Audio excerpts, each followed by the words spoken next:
Hey there, it's Peter Hoken Thompson again. Okay, so now you're going to be making your flag. So check your mail.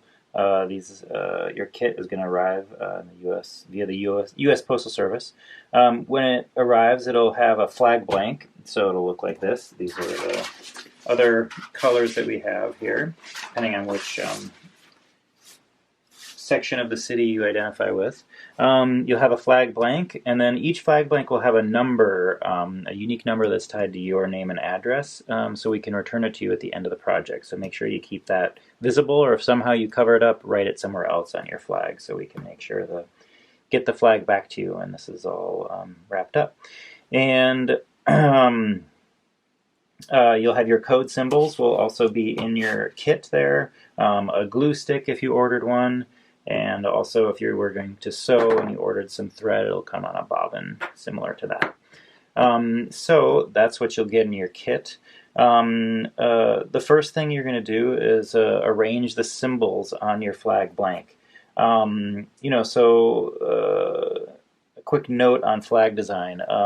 There's recently been a pretty big surge of interest in good flag design, which I heartily approve of.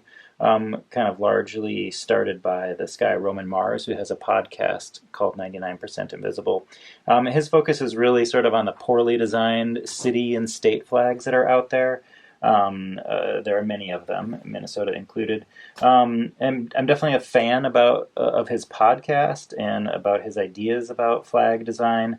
Which is like keeping words off flags, not using a state seal as a flag image.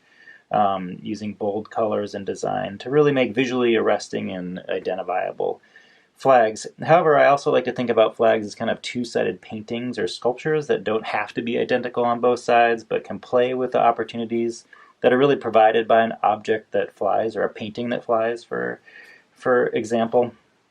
So don't worry about whether your flag is going to sort of follow good flag design sort of guidelines in this case, but feel free to be a little more experimental and free about it. So, so you're going to get your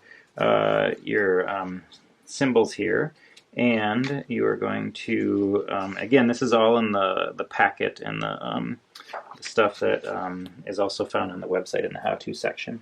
So, you can think when you're arranging your stuff whether you want to use both sides of the flag or one side of the flag. You could put one symbol on one side, two on the other, something like that. You could even have a symbol could go sort of, around the corner of the flag and be on both sides of the flag. That would also be totally fine. This is entirely up to you. The symbol could butt up against the edge like that. Symbols can overlap, like something I might consider doing for a flag like this is something like that. And the symbols I have here, by the way, this is the community togetherness one, this is coming and going, and this is native land acknowledgement. So just think about where you want to place the symbols on there.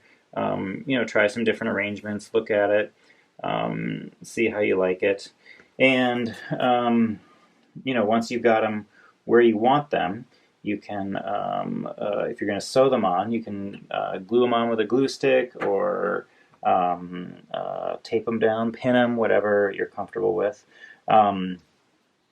If you're going to send it back for sewing or drop it off and get it back to me for sewing, then just make sure you trace where the symbols are on here with a pencil or something that's going to stick on there a little bit.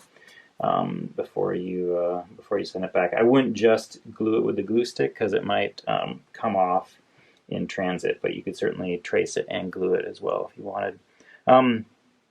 Also, I think just with sort of this iteration of the project and everyone being at home and sort of having a little more time to maybe work on these, you might be interested in sort of further customizing your flag.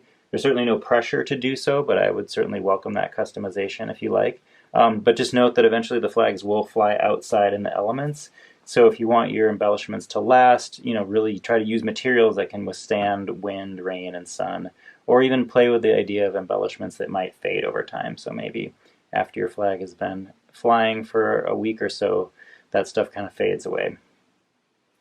So again, you're going to go ahead and trace this stuff. If you're going to sew it, go ahead and sew them on. Use the thread that comes on this bobbin here.